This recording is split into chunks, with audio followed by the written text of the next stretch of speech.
अस्सलाम वालेकुम students. This is your anatomy and physiology mentor Hamza Abbasi.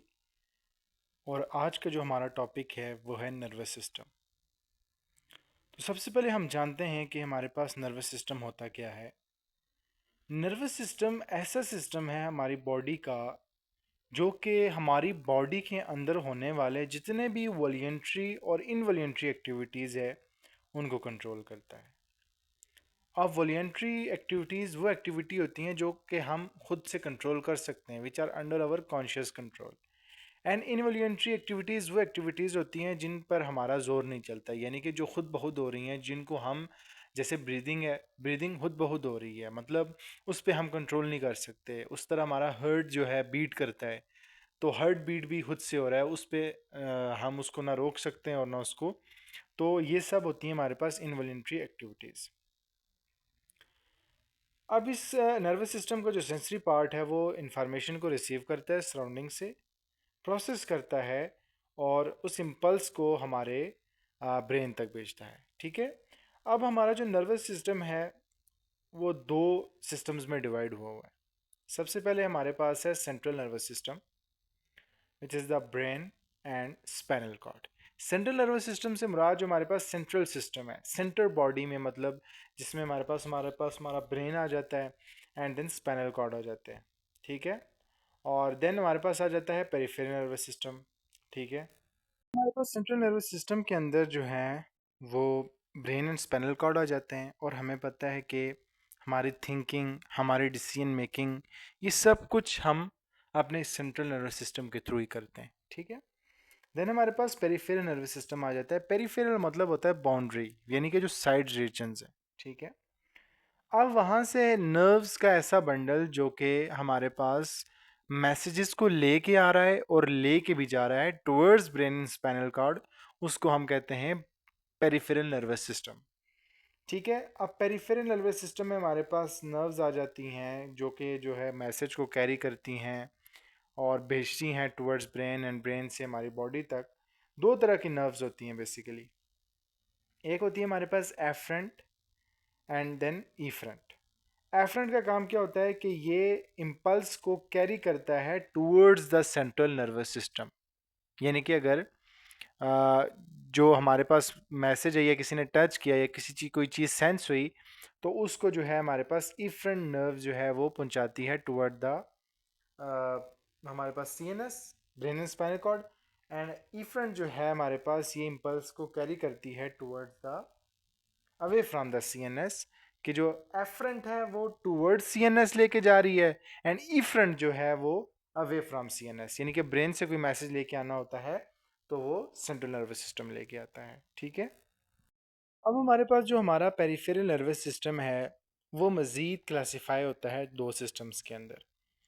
सबसे पहले है हमारे पास autonomic nervous system and next is the somatic nervous system.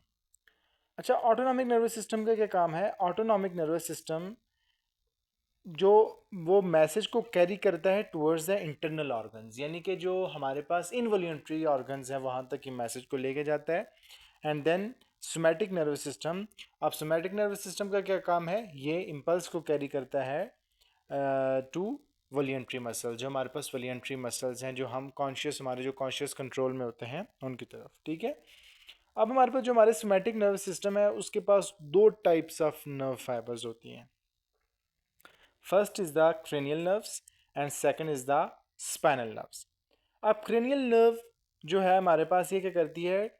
ये हमारे पास मैसेज को लेके जाती है और लेके आती है ब्रेन, मतलब क्रेनियल, चूंकि हमें पता है, हमने क्रेनियल बोन जो पड़ी हुई है, क्रेनियल जो स्कल के नीचे जो हमारे पास जो वो बोन्स होती हैं, तो क्रेनियल वर्ड रिप्रेजेंट कर रहा है ब्रेन को।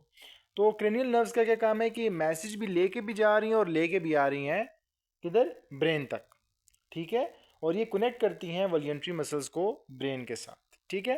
एंड नेक्स्ट हमारे पास आ जाता है स्पैनल।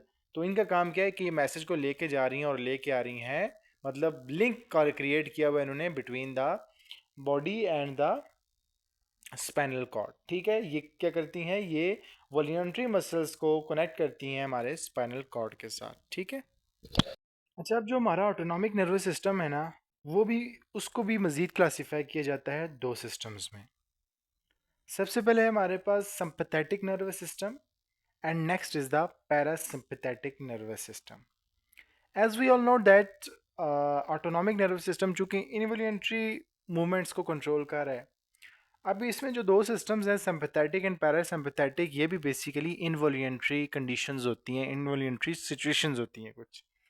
अब सिंपैथेटिक नर्वस सिस्टम जो है ना वो डील करता है इमरजेंसी सिचुएशन के साथ, यानी कि सडन शॉक, कोई ऐसी बात जैसे सडन शॉक क्रिएट कर दिया उस बंदे पे, मतलब बहुत स्ट्रेस क्रिएट कर दिया कि टेंशन हो गई बहुत ज़्यादा. तो उस टाइम कौन सा नर्वस सिस्टम जो है वो स्टार्टअप होगा, वो होगा हमारे पास sympathetic nervous system. Sympathetic nervous system basically deal करता है हमारे पास इमरजेंसी सिचुएशन के साथ या फाइट और फ्लाइट रिस्पांस, यानी कि इसमें वही होता है कि फाइट और फ्लाइट रिस्पांस बहुत ज़्यादा इमरजेंसी सिचुएशन के साथ डील करता है. इसमें ये क्या होता है कि ब्रीदिंग रेट इंसान का बढ़ जाता है, हार्ट रेट बढ़ जाती है, हार्ट बीट बढ़ जाती है. तो बेसिकली वो सिंपैथेटिक नर्वस सिस्टम की वजह से होता है. एंड नेक्स्ट होता है हमारे पास पैरासिम्पैथेटिक नर्वस सिस्टम. अब parasympathetic nervous system normal conditions के साथ डील करता है, यानी कि पर्सन जो नॉर्मली है, नॉर्मली बिहेव कर रहा है, तो उस टाइम कौन सा सिंपैथेटिक सिस्टम, कौन सा सिस्टम जो है स्टार्टअप होता है, वो कौन सा होता है, पैरासिम्पैथेटिक नर्वस सिस्टम. ठीक है. इसमें ब्रीदिंग रेट भी नॉर्मल होता है और पर्सन नॉर्मल बिहेव करता है. ठीक है. तो ये थे हमारे पास central nervous system and peripheral nervous system. Central nervous system में हमने कहा कि ये ब्रेन और स्पाइनल कॉर्ड से बने होते हैं. ठीक है. इसके अंदर कुछ न्यूरॉन्स भी प्रेजेंट होती हैं. एंड देन हमने पेरिफेरल नर्वस सिस्टम की बात की. ठीक है. अब हम बात कर लेते हैं, हमारा जो फर्स्ट पार्ट है वो है ब्रेन. ठीक है. सो ब्रेन हमारे सेंट्रल नर्वस सिस्टम का एक पार्ट है. एंड ब्रेन जो है टोटली हमारी बॉडी को जो कंट्रोल कर रहा है वो ब्रेन कर रहा है. ठीक है. और जो हमारा ब्रेन होता है वो 18 ईयर्स तक डेवलप होता रहता है, यानी कि कोई भी हैबिट्स अगर मेंटेन रहनी है, कोई ऐसी अच्छी हैबिट्स जो मेंटेन रखनी है, तो वो ये होता है कि 18 ईयर्स तक चूँकि हमारा ब्रेन डेवलप होता रहता है, तो ऐसा पर्सन जो बहुत ज़्यादा अच्छी हैबिट्स वाला है, तो वो इन 18 ईयर्स, फर्स्ट 18 ईयर्स में जो जिस तरह की हैबिट्स वो परस्यू करता है, उसी तरह की हैबिट्स उसकी फिर सारे आइंदा ज़िंदगी में बन जाती हैं. ठीक है. अब हम बात कर लेते हैं ब्रेन की. तो ब्रेन की बात करने से पहले सबसे पहले हम उसको देख लेते हैं कि ब्रेन प्रोटेक्ट कैसे होता है. ठीक है. So brain first of all is protect by the brain box which is the skull, and skull contains the eight bone we all know, frontal bone, parietal, temporal, occipital, sphenoid and ethmoid. And these are the bone which protect the brain. And there are also three membranes that are present which are meninges. Meninges contain dura mater, arcuate and pia mater. ठीक है. So first of all हम देख लेते हैं पिया matter which is the inner membrane. ठीक है. जो कि हमारे ब्रेन के जस्ट ऊपर होती है. ठीक है. पिया मीटर, पिया मीटर जो है उसके बाद हमारे पास एक स्पेस सी क्रिएट होती है. उसके बाद हमारे पास होती है arachnoid which is the middle membrane. And then arachnoid के बाद हमारे पास प्रेजेंट होती है, आर्किनाइड्स के ऊपर थोड़ी सी फ्री स्पेस प्रेजेंट होती है, जैसे कि आप डायग्राम में भी देख सकते हैं और डायग्राम में भी देख सकते हैं आप. और उसके ऊपर जो होती है आर्किनाइड के ऊपर एक फ्री स्पेस के बाद, गैप के बाद हमारे पास प्रेजेंट होती है ड्यूरा मैटर. ठीक है. और ड्यूरा मैटर जो है हमारे पास टफ मेम्ब्रेन होती है जो कि कोलेजन फाइबर से बनी होती है. और उसके ऊपर हमारे पास हमारा स्कल प्रेजेंट होता है. स्कल के बाद हमारे पास स्कैल्प प्रेजेंट होता है और उसके बाद हमारे हेयर्स प्रेजेंट होते हैं. यानी कि अगर किसी पर्सन की मतलब ब्रेन तक पहुंचना है तो हमें सबसे पहले हेयर रिमूव करने हैं, उसके बाद स्कैल्प रिमूव करनी है, देन हमारे पास हमने स्कल रिमूव करना है, देन हमारे पास ड्यूरामीटर की आर्किनाइड एंड पियामीटर, उसके बाद हम जाके ब्रेन तक पहुंचेंगे. ठीक है. एंड उसके बाद इनके अंदर कुछ गैप भी होता है, स्पेसेस होती हैं. ठीक है. जिनको हम अगर हमारे पास जो आर्किनाइड एंड पियामीटर के दरमियान जो स्पेस होती है उसको हम सब आर्किनाइड स्पेस कहते हैं. एंड दो जो हमारे पास ड्यूरामीटर और आर्किनाइड के दरमियान होती है उसको हम सब ड्यूरल स्पेस कहते हैं. ठीक है. और उन स्पेस के दरमियान कुछ फ्लूड होता है जिसको हम कहते हैं सेरिब्रोस्पाइनल फ्लूड. ठीक है. अब हमारे पास जो ड्यूरामीटर होती है, ड्यूरा मैटर, इनको बेसिकली मैटर कहते हैं. It's not meter, it's mater. Mater basically mother word होता है. ठीक है. मैटर मतलब होता है मदर. तो ड्यूरा होता है टफ, टफ मदर. ठीक है. और ये कोलेजन फाइबर से बनी होती है. एंड ये ए वेस्कुलर होती है, इसमें कोई वेसल्स नहीं होती है, जस्ट हमारे स्कल के जस्ट नीचे होती है. Then middle is the arachnoid. ये वेब लाइक होता है, एक जाल सा होता है. ठीक है. और उसके बाद ये शॉक एब्जॉर्वर का काम करती है. देन डिया मैटर जो है हमारे पास ये सॉफ्ट मदर है और ये सेरिब्रोस्पाइनल फ्लूइड बनाती है. एंड देन ये वेस्कुलर भी होती है. और इनको याद रखने का तरीका डैप से आप याद रख सकते हैं. इनका ऑर्डर के डैप, आउटर जो है हमारे पास ड्यूरा है, मिडल ए वाली जो है आर्किनाइड, एंड देन पी जो हमारे पास पीएम मैटर है. ठीक है. हमने प्रोटेक्शन की बात कर ली कि ब्रेन कैसे प्रोटेक्ट है, ठीक है। As we all know that, जैसे हमारे पास हमारे जो लंग्स होते हैं वो प्लूरस को प्रोटेक्ट करता है, हमारे हार्ट को जो है पेरिकार्डियम प्रोटेक्ट कर रही है, ठीक है। उसके बाद हमारे किडनी को जो है हमारे पास रीनल कैप्सूल प्रोटेक्ट कर रहा है। सो हर ऑर्गन को प्रोटेक्ट करने के लिए कोई ना कोई प्रेजेंट होता है, तो हमारे ब्रेन को प्रोटेक्ट करने के लिए मेनिंजेस होती हैं एंड देन स्कल होता है, ठीक है। अच्छा, उसके बाद अब हम पार्ट्स ऑफ ब्रेन की बात कर लेते हैं, ठीक है। सबसे पहले क्लासिफिकेशन देखते हैं। तो हमारे ब्रेन को 3 पार्ट्स में डिवाइड किया गया है। First is the fourth brain, second is the mid brain and third is the hind brain, ठीक है। अब हमारे पास जो फोर्थ ब्रेन है इसको मजीद 3 पार्ट में डिवाइड किया गया है। एक है हमारे पास cerebrum which is the largest part of our brain, and then second is the olfactory lobes and third is the diencephalon, ठीक है। उसके बाद जो हमारा मिड ब्रेन है उसको crura, cerebral, cerebri and then corpora quadrigemina इसमें डिवाइड किया गया है। देन हमारे पास है हैंड ब्रेन। हैंड ब्रेन को सबसे पहले पोन्स में and then medulla oblongata and then cerebellum में डिवाइड किया गया है, ठीक है। और cerebellum is the second largest part of our brain and it maintains balance and posture, और ये हमारे बैलेंस और बॉडी के बैलेंस और पोस्चर को भी मेंटेन करता है, ठीक है।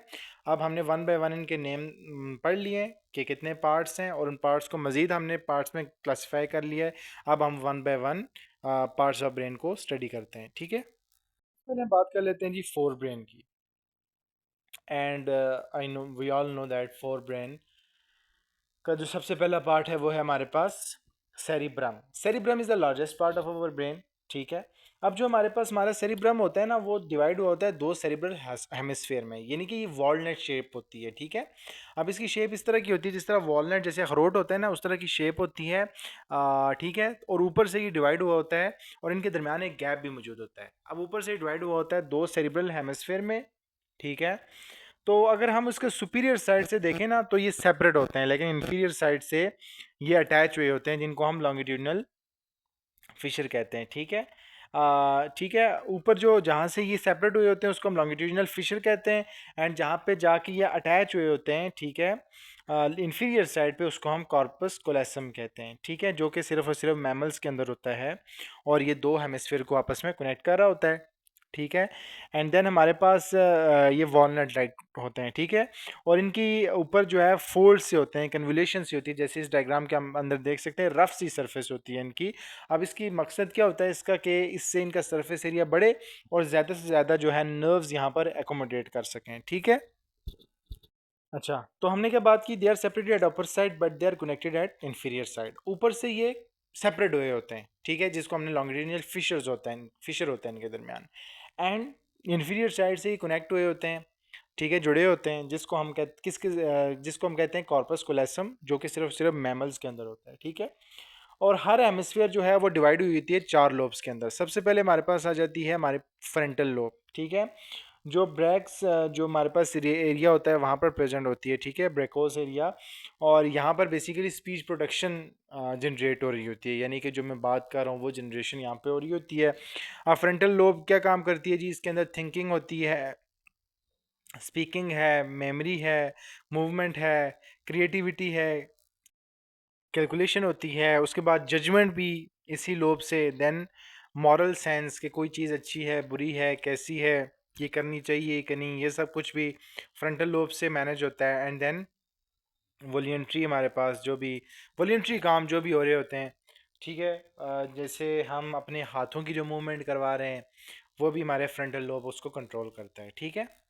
अब हम बात कर लेते हैं पैराइटल लोब की।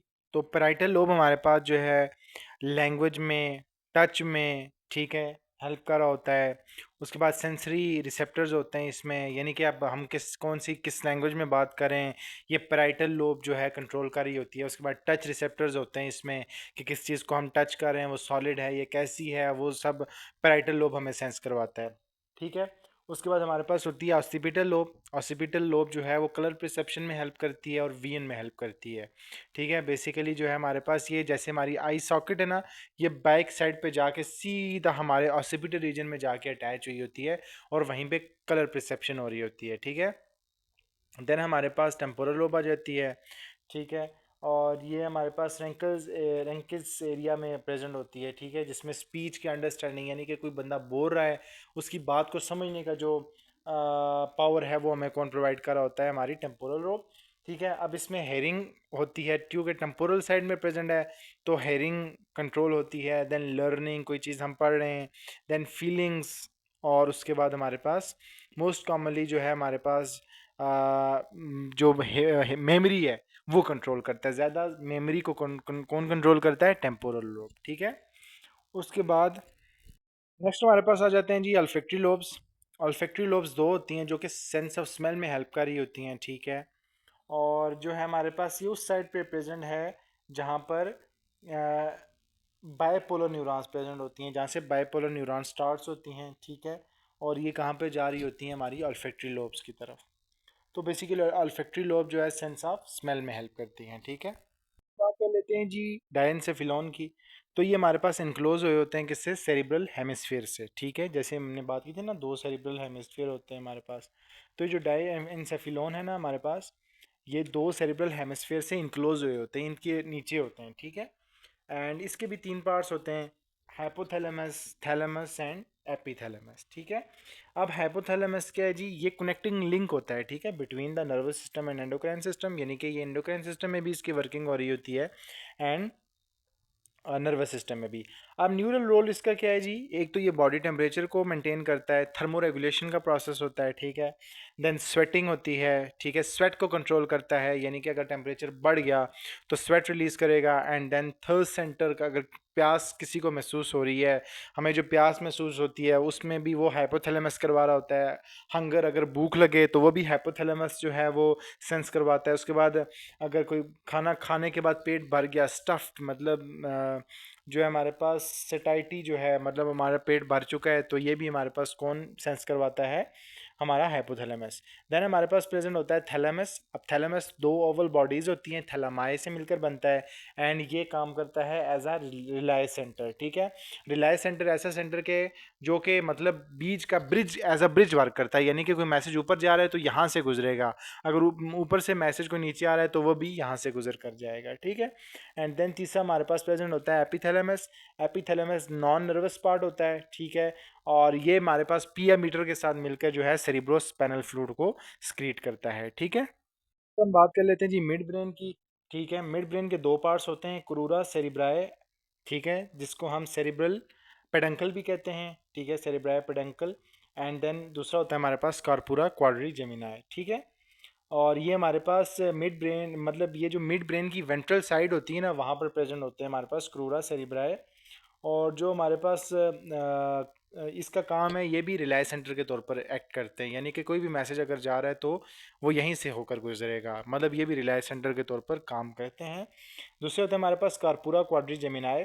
कार्पुरा क्वाड्री जेमिनाई बेसिकली चार ओवल बॉडीज़ होती हैं, फोर ओवल बॉडीज़ जो डिवाइड हुई होती हैं। एक होती है हमारे पास ऊपर वाली जो होती हैं सुपीरियर कॉलिकुलस होती हैं, एंड नीचे वाली हमारे पास इन्फीरियर कॉलिकुलस होती हैं। और इनका काम बड़ा इंटरेस्टिंग है, ये बेसिकली रिफ्लेक्सेस को कंट्रोल कर रही होती हैं, यानी कि अगर कोई हेड मूवमेंट होती है, जैसे देखें अगर किसी इंसान को किसी चीज़ पर फोकस करना है, यानी कि अगर मैं कोई ऐसी चीज़ रीड कर रहा हूँ जो मुझे नहीं समझ में आ रही, तो मैं उसको रीड करने के लिए अपनी हेड की मूवमेंट डाउनवर्ड करके उस चीज़ पे फोकस करूँगा। तो इस रिफ्लेक्स को कौन कंट्रोल करता है? Super colliculus. ठीक है, यानी कि अगर हमने किसी चीज़ पे फोकस करना है, अगर हम उस डॉक्टर की लिखी गई प्रिस्क्रिप्शन पे हमें नहीं समझ आ रही, तो हम फोकस करेंगे, हम अपनी हेड की मूवमेंट टुवर्ड्स दैट पेज हम देखेंगे, तो हमारी जो वो मूवमेंट है उस रिफ्लेक्स को कौन कंट्रोल करेगा? Super colliculus. And inferior colliculus क्या है? हमारे हेड की मूवमेंट, जब हम किसी चीज़, जैसे अगर हमारा कोई नाम पुकारा है तो अचानक हम अपनी हेड की मूवमेंट उस तरफ करते हैं, उस जानब करते हैं, उसको कौन कंट्रोल करता है? हमारे पास इन्फीरियर कॉलिकुलस। ठीक है, तो इनका बड़ा इंटरेस्टिंग सा रोल होता है हमारी बॉडी में। अब हमारे पास लास्ट आ जाता है हैंड ब्रेन। हैंड ब्रेन के तीन पार्ट्स हैं, pons, medulla oblongata and cerebellum. अब पोन्स का काम, जो कि हम शायद सेवन्थ क्लास से पढ़ते हैं, पोन्स का काम क्या होता है? ये ब्रीदिंग को रेगुलेट करता है। ठीक है, मतलब हमारी ब्रीदिंग को कंट्रोल कर रहा होता है। उसके बाद हमारे पास ये भी रिलाय सेंटर के तौर पर एक्ट करता है, यानी कि जब भी कोई इन्फॉर्मेशन हमारे सेरिबेलम तक पहुंचती है तो वो यहीं से गुजरती है, यानी कि पोन्स एज अ ब्रिज भी वर्क करता है। ठीक है, एंड मेडुला ऑब्लोंगेटा आ जाता है दूसरा, तो ये भी हमारे पास क्या होता है? सेंटर फॉर इनवॉल्यूंटरी एक्टिविटीज़, यानी कि जितनी भी इनवॉल्यूंटरी एक्टिविटीज़ परफॉर्म हो रही होती हैं वो इसी की वजह से होती हैं, जैसे कार्डियक सेंटर, यानी कि हमारे जो हार्ट बीट है, हार्ट बीट की जो मूवमेंट कंट्रोल हो रही है, जितनी भी इनवॉलेंट्री मूवमेंट, अब हार्ट बीट इनवॉलेंट्री है तो मेडुला ऑब्लंगेटा की वजह से। देन हमारे पास ब्रीदिंग सेंटर होता है, हमारी ब्रीदिंग कंट्रोल हो रही होती है। देन हमारे पास हमारा जो बीपी है, ब्लड प्रेशर है। देन वॉमिट सेंटर, वॉमिटिंग आ रही है। उसके बाद हमारे वेजोमोटर, यानी कि हमारी जो ब्लड की, हमारी वेसल्स की कंस्ट्रक्शंस और उनकी डायलेशंस वगैरह, ये इसी की वजह से कंट्रोल होती है, यानी कि जो बीपी कंट्रोल होता है। और लास्ट हमारे पास आ जाता है cerebellum, and cerebellum is the second largest part, ठीक है, जो कि डिवाइड होता है हमारे पास दो सेरिब्रल हेमिस्फीयर में, ठीक है। और जैसे हमने पहले भी डिस्कस किया था कि ये हमारे बॉडी पोस्चर को मेंटेन करता है। उसके बाद हमारी वॉल्यूंटरी मूवमेंट जैसे राइटिंग, वॉकिंग, रनिंग, इन सब को कौन कंट्रोल कर रहा होता है? हमारा सेरिबलम, ठीक है। सो ये था आज का हमारा लेक्चर जो कि नर्वस सिस्टम पर मशीद था, और इसके अंदर आज हमने नर्वस सिस्टम के बारे में थोड़ा बहुत डिस्कस किया एंड देन ब्रेन के बारे में डिस्कस कर दिया। Okay, thank you.